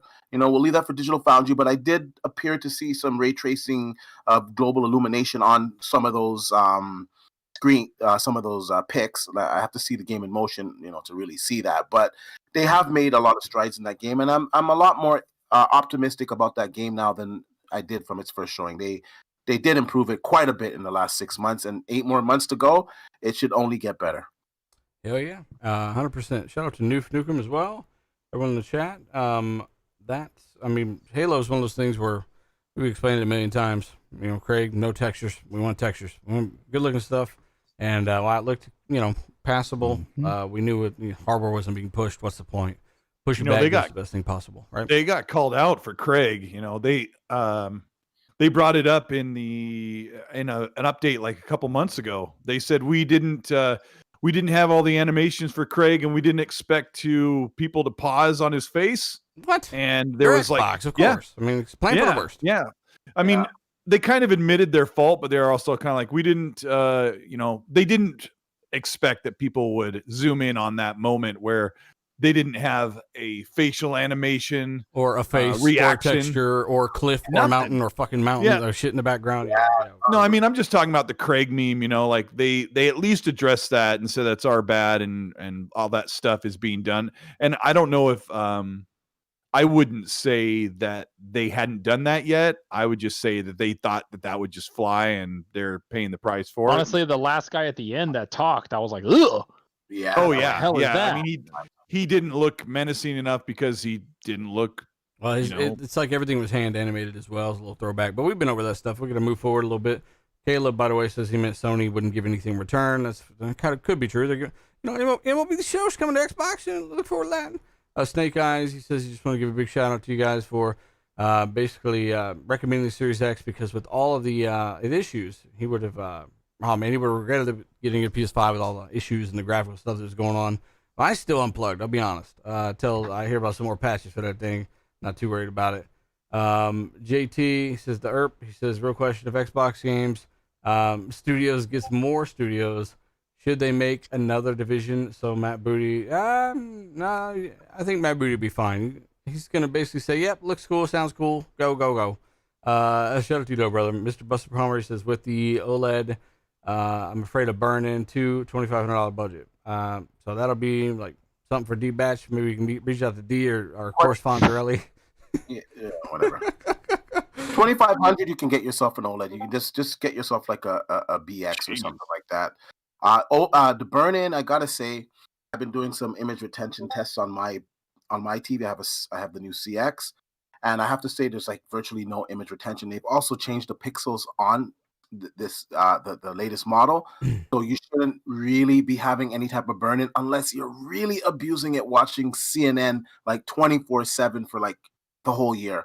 I gotta tell you something, D, about that. I use my OLED for PS5, Xbox, and PC, and I was doing something on the computer, and it was in the evening, and I went in the other room and taking care of the family, and I decided to go to bed. I was tired, and I went to bed, and my Windows went to that screen that has the big clock and has like a scenic picture. It sat on that screen for like 9 hours while I slept and got ready in the morning. I went in my room. I'm like, oh no. But yeah, no burn-in. Yeah. And like Windows is supposed to go, I put a screensaver on, it didn't kick to it. It just sat there, lit up in my room the whole night. And I was like, oh no. So the LG C9 and CX, I'm not worried about burn-in. Just remember, guys, there's logo luminance settings that you can change for static pixels and everything else. But yeah, let's get through some of these topics and stuff. We can kind of make progress here. There's email Fonz, he'll answer all your questions though, man. Yeah, Fonz will answer every question you got. Lord Starkilly says maybe PS5 Slim will actually have more user-friendly. I don't know. The storage expansion might be a little easier. Still getting the PS5, but he's in no rush. So yeah, it makes sense, man. We want it to be as easy as possible. Having a great time with Sea of Thieves. Shout out to you, brother. He also says I want a Craig flag for Sea of Thieves. Oh my god, that's actually a good idea. And then Dan says, who is in charge of designing the PlayStation? They are putting custom place on the thing, and now it is still but ugly. The black ones make it a little easier, but yeah, it's it's a hard thing to look at sometimes, man. It's like the worst part of the '80s escaped into your entertainment center. I say it all the time. That's why I cover mine with sawdust. I just cover mine with a bag, and it blows around in there every time it's on. But yeah, there's some new Halo or some new Series X and games and PS5 games. The first one is Aliens Fireteam Valkyrie. This one, I watched a trailer for this today, and I was like, this actually kind of looks fun, even though we've done it over and over different ways. Yeah, that game actually looks like a lot of fun. It reminds me of like the Army of the Dead 4 or whatever that thing was called. Zombie Army 4, yeah. Army 4, yeah. Then World War Z, which we had a blast playing. I'm really looking forward to that. Actually, a couple people I know actually messaged me and were just like, "Yo, I'm so down for this." I'm like, "Yeah, that looks fun." I think it's a 3-player co-op game too. So I don't know, man. I can't wait to play it this summer. I like games like that where you kind of just get together with a couple of buddies and just shoot stuff. And with the big franchise, it looks fun, dude. It looks brutal too. It doesn't look like they shy away from the gore. So yeah, it's like a couple more waves of different types of aliens from obviously the Aliens franchise, but it looks good, and it was running at 60 frames in the trailer. It looked pretty good. And then there's the Outriders demo. Well, which one of you guys have played Outriders, the demo so far? Cole, have you played it? Yeah, I wanted to talk about Outriders. Can you mute Fonz's mic so we won't argue? I'm just kidding. Fonz is probably gone. Fonz and I played it. Yeah, Fonz and I played it together for a couple hours and had a pretty good time, but I'm not like really liking the game. And Fonz and I totally disagree on this, so I'll let him talk when I'm done here in a second.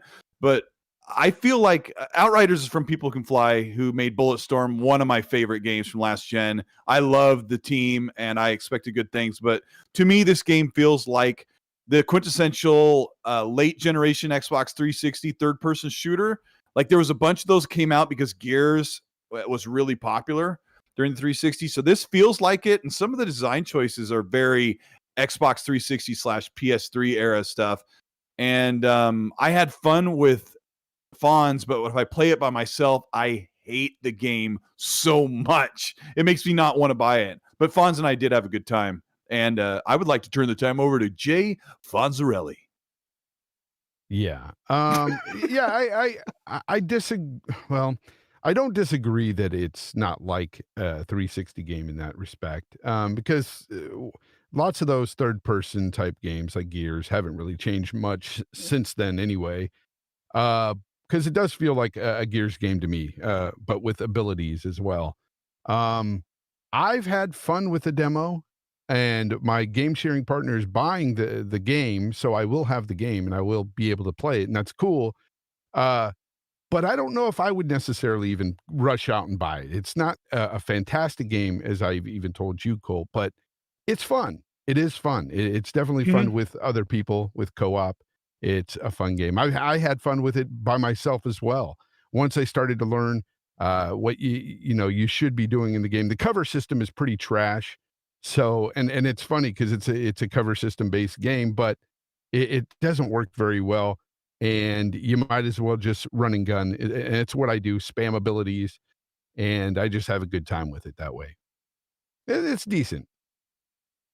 Another thing I wanted to say was people aren't going to like this, but it really feels like Anthem without jetpacks. It really does. Like the gear and the way you level and grab items. Yeah, it just feels like Anthem with no flying. And I know dealers ready to sign up for that sucker. With no flying. I haven't gotten a chance to try it yet.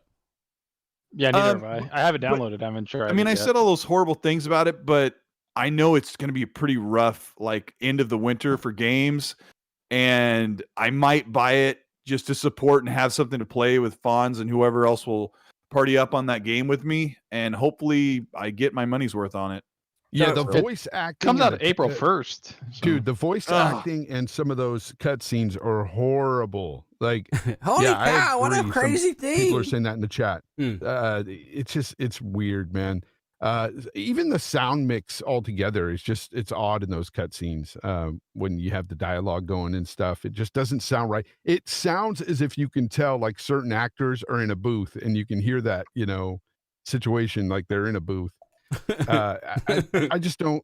I just don't care for that aspect of it. I just want to get in and run and gun, and have some fun with friends. So, in that aspect, it's a good fun little game. The Big Plume says the cover system did suck. Noof says he did enjoy it. Anthem, yeah, I guess he says, I think he said two things. I want to misquote him here. He enjoyed Anthem more than Outriders. That's what he said. Lucas said also the audio with the lips. I think that's a cue for her to put up her famous emojis with the eyes and the lips. Yeah, the motion blur. I don't know why they didn't have a toggle for it on and off in the demo, because it's awful. I heard about how blurry it is, even at 60 frames, right? Dealer, why don't you tell us about how that game performs on PS5 and Xbox Series X? Shaky cam. I have no idea. Probably 480i on the Series X and 720p on the PS5. Oh my gosh. Is that about right? Yeah. Well, maybe. Well, it's checkerboarded 480i. Yeah. I downloaded it over the weekend, but I didn't get a chance to play it. Is it done now? Was it like a time demo? I was Iron Lords last night in a party were saying that it looks like a 360 game, but it kind of like an unenhanced Xbox One game, but it doubled the frame rate for the demo. Like it's not enhanced, but it is, but it's not. It's one of those games that they showed off that looked really cool in the trailers that they really downgraded when it came out. Yeah, it's one of those games. The cool thing is Halo Infinite was shown really bad and will get an upgrade at launch. Like that's the first time ever we'll ever see a game that it gets shown like me. And then we see a 500% zoomed in Grunt's foot, and it's like actually Naughty Dog's somebody's done that. Nokia phone. Naughty Dog's done that with games. It's actually looked better. Oh yeah, Naughty Dog. But the demo D is out until the game drops, the 31st. Also, I'll try it later. Oh, it is? Yep. Yeah. They're getting. Oh, that's interesting. The thing that I like about it is that they're giving a lot of feedback. People are pointing out bugs on Twitter, and their account is actually responding to it and being like, "Oh, we have a update coming out for the motion blur. Yeah, we've heard you. We got this," and they're actually like getting a lot of feedback from the demo. Like That's they're a actually good thing. I like that. Serious. Good night, Snake Eyes. Yeah, turns out people like to see when they run, right? Mm-hmm. It's cool when you actually have a developer listen like that after they put out a demo or a beta. That's usually when they throw out a demo, that's the game, right? And nowadays it seems like even the beta is basically a demo, and that's the game you're going to get when it drops. But it's always good when a developer actually takes feedback seriously. And I respect this team, so I'm hoping for something great. So. Well, we will see. I mean, their last game was Bulletstorm. I freaking love that game. What the hell have they been doing for 27 years? Well, they did Gears Judgment. It's been 10 years, Steeler. Yeah, it's been 10 years. It was 2010 or 2011 when Bulletstorm came out. They've been working on this game. Like they've been working on something else. There's no way it took them that long. Well, because they've said that the thing that's going to make or break this game is the end game, like just like any other looting game and multiplayer game. Apparently, the damn motion blur breaks it. I mean.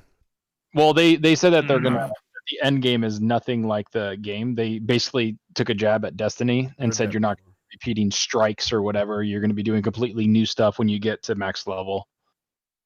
So it's because the game is not like Destiny. It's basically a campaign game that you co-op, that you can play with two other friends. Sounds like Destiny. Yeah. No. With Destiny, you actually do things over and over. Like, you do the same. Well, that's what they're making fun of. You're not going to be doing the same thing. Like Destiny strikes. You don't do that stuff. I agree, Nuke. Bulletstorm's way more fun than this game. Yeah, I agree. And you don't have to sit there and, worry about doing dailies every day and all that stuff just to keep up with your friends, like that sort of stuff. It's not like that, which is cool. Yeah, it looks cool. It looks good, man. I mean, I don't know. I just I don't have that much time with it yet. Let me see. Have you loaded it up yet? I loaded it up last night and then realized, do you have to have co-op to play it or no? No, you don't. You can play it by yourself. It's just super frustrating because you get into cover and they shoot over cover and around and they bomb you and just like. Just don't pick Pyromancer and you'll be all right. Fail Pyromancer or regular Pyromancer? Which one? Shout out to Papa Smurf. Hey, shout out to everybody watching, guys. If you haven't hit the like button, let's try to get close to 1,000 for the end of the show. Share this out, retweet it, all that good stuff. We do appreciate it, guys. You're the best in the universe as we get into Waking Tim Dog up over here talking about not Outriders or Aliens Fireteam, but of course the Series X event. Colt, this is no longer your topic. This is Tim's topic. This is a Nice. This is some kind of event rumored March 23rd.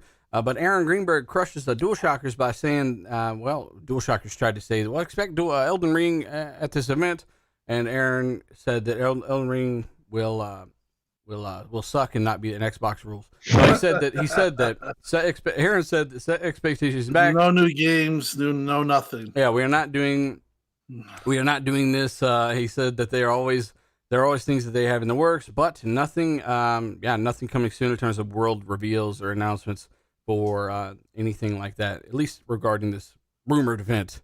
What were your thoughts on some of this stuff, and what do you think is going to happen with this event, quote unquote?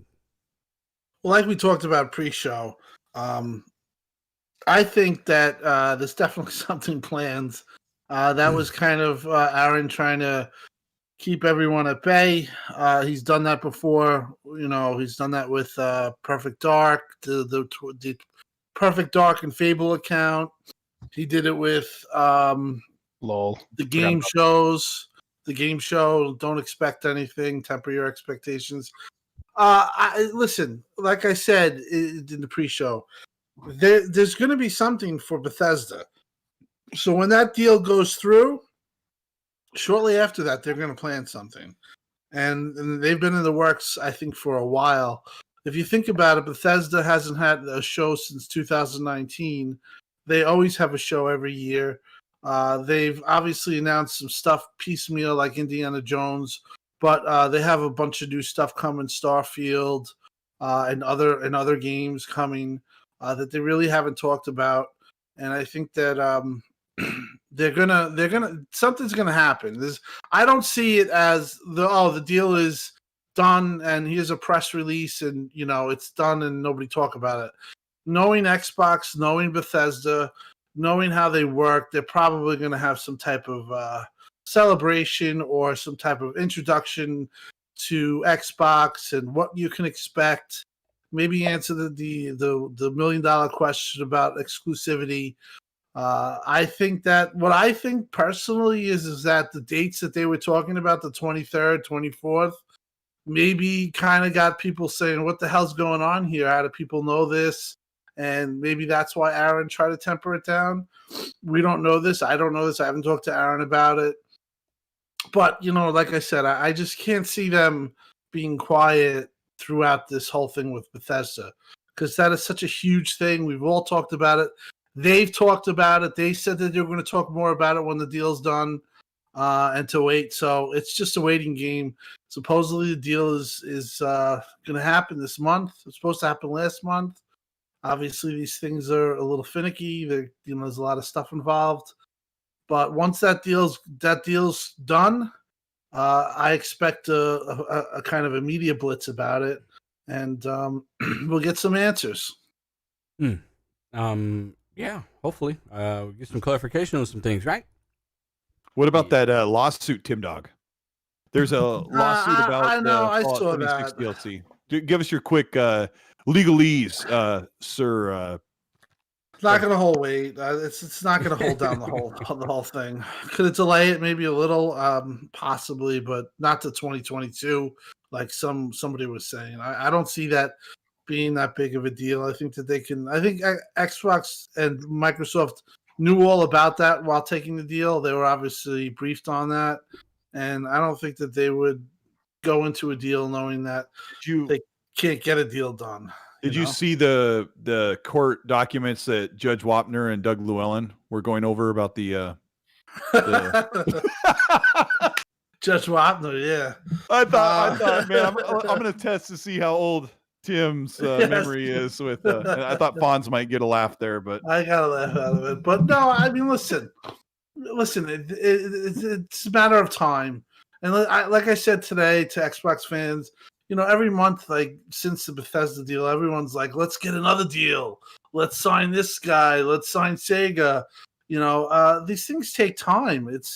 I understand we want to see gameplay. We want to see all these things, but there's ebbs and flows with video games. And maybe in the future when Xbox has the whole thing rolling down, you'll have news every month. But right now you're going to have little lull periods, and you're going to have shows for both Sony and Xbox. But one of the things that you definitely is coming is this Bethesda Xbox deal. And when it does happen, like Jeffrey Grubb said, I totally see them having a type of event. I just can't see it being, on the blog. I think that they've already experienced that when they did what they did when they announced it. They had that, that announcement. Now it's about announcing and giving us the answers that everyone wants to hear. I think that they have a good idea that we want everything to be exclusive or the majority, and I think that that's the way that's going. At least I'm hearing that behind the scenes. And if that's the case, they got a slam dunk. So we'll see. Shit. All right. Well, that was I Nice. like that. Very nice. Very nice. Everybody tell Tim thank you in the chat. Let me get CYV Studio real quick. $5 says, hope this one didn't get buried like the last one. I don't remember seeing the last one, but hey, I guess that's why I didn't get read. Sorry, my buddy. My bad, buddy. He says, like my last one, week 1, 2. Time to get an assistant to do some. Yeah, that would I don't know, man. Time to get an assistant to what? I always say that we try to get to them, but we can't get to all of them. And we do appreciate it, man. But it's hard to jump in and interject and get the right timing on some of this stuff. So do appreciate it though, brother. And then we got a new channel member, Saint Turb. Shout out to you, buddy. Thank you very much. That was the last topic that Tim Dog just crushed so easily that the rest of us don't even need to say anything. True. Oh, that's it. No, we can. Goodbye, everybody. See you next week. I don't know. Any quick thoughts on it? I mean, it's one of those things where it's like, is there a lot to go on there? No, I think Tim really hit the nail on the head with it.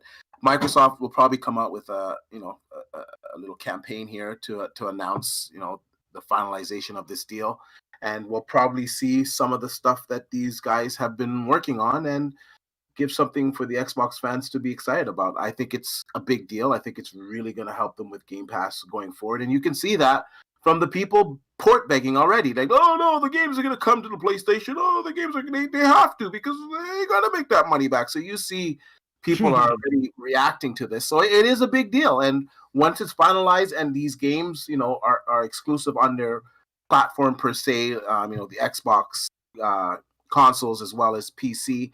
And, I think the odd one might be timed, but I think for the most part, they spent this money to boost their Game Pass service. And you're not going to boost your Game Pass service by putting every single game that Bethesda and the rest of the studios under their umbrella are making on other platforms. Now, some games, I guess it will make sense. I guess they'll decide that because they did say it will be on a game per game basis. But for the most part, I would say at least 95% of that stuff I can say pretty comfortably will be on the Xbox platform. And once again, it'll booster the service. It'll booster the ecosystem.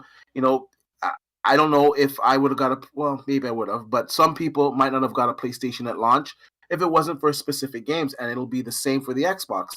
Some people will just get the Xbox because they'll be able to get Skyrim or whatever, a new version of Skyrim or whatever new games that are made by these studios. They'll be only able to get them on the Xbox platform, and that'll cause them to invest in the ecosystem. So it's a good thing. I can't wait for them finally to finalize this deal. Feels like it's been going on forever, but it's coming soon. Hell yeah! Shout out to Jay Hoffa, man. If I don't shout you out, man, obviously it's either I saw it and it wasn't a good time because someone was talking, or I just most likely 90% of the time didn't see it. So shout out to you. Shout out to the Game Filter. Shout out to David BGS, Mike J. Shout out to CJ. Shout out to your brother, Mr. DX, Greg E3, and Donald Duck. Of course, man. You're old as shit. You're so old. Crispy Rambo, by the way. Shout out to you and everyone else in the chat. Foxtrot. He's first time listening live. Thank you for what you do. Shout out to this idiot called Cody Swood. Who's this guy? Let's go and ban him. Come on. Let's shout out to Spider-Man 365 for 356. Others Inc. And of course Kirk. I'm trying to get a few here. And our fantastic moderators, Lethal Papa. And I'm pretty sure he might have been the only motherfucker. I don't know. I didn't have that many mods in the chat this week. So Obi-Wan, I think, died. And then anyone else that was a mod. Channel members, you got the green channel badge names and all that cool stuff. Shout out to you guys, all the patrons. And Yeah, everyone support these guys. We're going to go through their information, of course. You can go find them, check out their videos, check out what they do. All that stuff, man. You guys rock. So, again, thank you for what you do. Hit the like button if you haven't. Let's try to get up closer to 1,000 for the end of the show. And tell a friend because, you know, as big as you guys have made us, there's so many people that don't know about us. So, we do appreciate it. Cody, there's one super chat that straggled in here right at the end that I'm going to ask Tim. Black Ronin 357 says, any thoughts on HoloLens and Microsoft Ignite conference held today? Could a version of it come to Xbox Series X? You know, I talked about that on Twitter about how they announced HoloLens, I believe in 2014, and how it was way, way, way too early. No, what I saw the Ignite from what I saw today, they are looking to basically have, for the consumer at least, you wear these AR glasses and go out and, you know, and add to the world that's already there. Like, you know, they showed Pokemon and they showed you feeding it. And to be honest, not your deal. I don't know. My vision on AR and VR is just like, I want it to be like amazing. And it's just so in its infancy that I don't even think in my lifetime I'm going to get to the point where I want to see what they could do or be on that level. It's just too early, and it's too, like I said, in the infancy to really intrigue me personally. I want to, like, when I saw that 2014 HoloLens, I was like, wow, like that. But it's not like that. You know what I mean? There isn't no world in front of you or the Minecraft that they showed. It wasn't as elaborate as that. Maybe in 15 years it could be. But do I see a tie into Xbox? The answer is no to that. They're pretty much split off. I think that the only chance I see Xbox getting involved is if Oculus and I think they're doing really good things with the new headset. Even though I tried it and you know it's pretty good, but you know, I don't see. I can only see Xbox getting involved with VR if it really becomes mainstream, and you know, really becomes something that people latch onto as you know, like your everyday life, like they're playing video games. I don't see that for a long time for VR, and I honestly honestly agree with Phil's opinion that it's just years away. It's too far away to really put a huge investment in. I just want to add to this a little bit. I freaking love VR. I've tried the HoloLens, and yeah, I understand what Tim's saying that you know it's not completely immersive like that. Like it is in a sense, but when I tried HoloLens, I think it was maybe about 3 years now, or maybe when it first came out 4 years ago. The problem was the field of view. The field of view was really narrow. So when it was in your field of view, it looked amazing, but you know, it was so small that, you know, it took you out of that experience. Now, when it comes to VR, I think there's a lot of amazing VR experiences. The problem is that most of them are on PC, obviously. Some of these games could be brought to the consoles, but I think it's more of a price thing. I think it's a price thing, and I think it's the accessibility, or that's probably not the word, or the, you know, the whatever. I think they need to go wireless. I think once they can go wireless and it be affordable, I think on the consoles that's when it'll be viable. I think without being wireless, I think it's kind of a hard sell on the console. Now I've tried I have it. I own the Quest that is wireless, and I think it's an amazing experience. And you can also stream your stuff from your PC to that wireless headset, and the latency is pretty good, to be quite honest. Now I think Microsoft should just hand it off to like a third party. You know, you got the Windows mixed reality headsets, so it's already built into their code. You know, just allow it to be enabled on the Xbox and just let it be an option. You know, if you want to, it's there. If not, it's not there. We're not pushing it. It's just an option. I think maybe that's the route that they should take. But yeah, it is years off from being adapted as mainstream simply for the price and accessibility. Viper XT says, how does Sony closing Japanese studios affect Xbox in Japan? Well, it doesn't hurt, right? I mean, they swoop with that talent, and we'll see what they do.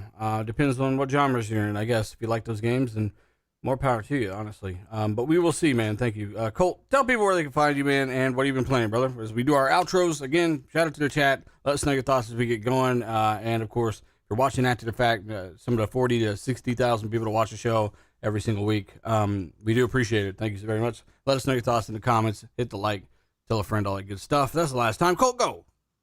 Yeah, you can find me on my channel, The Colt Eastwood Effect. Uh-huh. I think that's what it's called. Yeah, shout out to Dealer and Zocker for making fun of my last video. I love it. Yeah. If you didn't get a chance to check it out, I did a video all about Phil Spencer coming into the Xbox leadership and how he fought it. Crazy stuff that we dealt with as Xbox fans for quite a few years and how things are looking pretty awesome. Thankfully, someone cares about gamers on the Xbox platform. That's really good. So, yeah, give that video a check out. I did a premiere today. I got to talk to a lot of people while it was rolling, which is pretty fun. And I'm on Twitter and Colt Eastwood most of the time at Colt Eastwood. Game Genie Prime. That's a wrap. Oh, man. Those gosh, damn rap emojis. That's that so sound. nuts. I've never seen something just take over so much, and it took me like, I don't know. It's crazy. Hey, D-Batch, brother, tell people where they can find you, man, and what you've been playing. You can find me at D_Batch on Twitter, of course, on YouTube at DBatch. Just pretty much like Call of Duty when I get a chance. I've just been really busy acquiring parts and like building stuff. Also, I want to give a shout out to the people in the Discord today, where we look for stock. A lot of them joined today. I put a link out, so shout out to you guys. Also, make sure you follow me on Twitter if you want to find out the latest drops. Today, I found some Xbox wireless headsets in stock at Best Buy in America. Unfortunately, they are sold out now, but they are still available at Best Buy Canada. So if you log in there, you can pick it up. And yeah, it was a great show. And I'll see you guys next week. Hell yeah. We've also got, I guess, Fonz had to take a shit. Tim Dog, tell people where they can find you, man, and what you've been playing. I've been playing Little Nightmares 2. It's just really good. I'm almost done. And you can find me on Twitter, xCloud TimDog. Always on there, and also here, 8 p.m. Tuesdays, Eastern Standard Time. Of course. And then we've got Zalker87, buddy. Tell people where they can find you, what you've been playing. YouTube, Zalker87, Twitter, Zalker87, and I've been playing Dirt 5, dropped on Game Pass, really enjoying it. I've been playing The Medium. That game's actually surprisingly good. I think a lot of people should check it out. The animations could be a little wonky here and there, but I'm really enjoying the game. It's actually pretty cool for a horror game. And also been playing Assassin's Creed Revelations. I'm almost done with the Ezio collection. So those games have been really fun. Been kind of working through those the last like 8-9 months. And Rocket League and Apex and all the other multiplayer games, just playing with friends and stuff and having a good time. So yeah, there's a lot of games to play. So everybody gets gaming. Hell yeah. And again, speaking of gaming, this is Assassin's Creed Valhalla running on Series X. That's re-rendered with higher exposure because the capture is weird on Series X right now. So it's not really anywhere near indicative, but this game is gorgeous, especially at 60 FPS. It's come a long way even since launch. And they're also adding ray tracing in. So they're not even leveraging 12 teraflops for the software ray tracing in the box or anything. It's crazy. No RDNA 2 features, and you're still able to have your cake and eat it too with the frame rate. In a big open world game like this, it's very nice. Tim, have you actually tried Valhalla yet? I started it up, but I haven't got into it. I started up that second map, bro, off the snow. Like, I don't know if you got that far, but you really start to see some. I gotta play it though, like you. Yeah, it's really, really fun, and the combat's really, really good. But yeah, yeah, chat. Let us know your thoughts again. Thank you for what you do. Find me at dealer_gaming on Twitter, ii_dealer_ii on Xbox Live. Should have a video out in a day or two. Support these guys. Hit the bell icon, subscribe, all that good stuff. Shout out to the patrons, the channel members, and the links down below for all that good stuff. And I will be getting to those messages soon for those that are wondering. And yeah, I guess I'll be on 2K and at Valhalla for a little bit until maybe I get in a different mode here. I've been stuck in these. I got my tire stuck in a rut here, dunking and slashing right now. So again, let us know your thoughts. We're out. Later. Mm.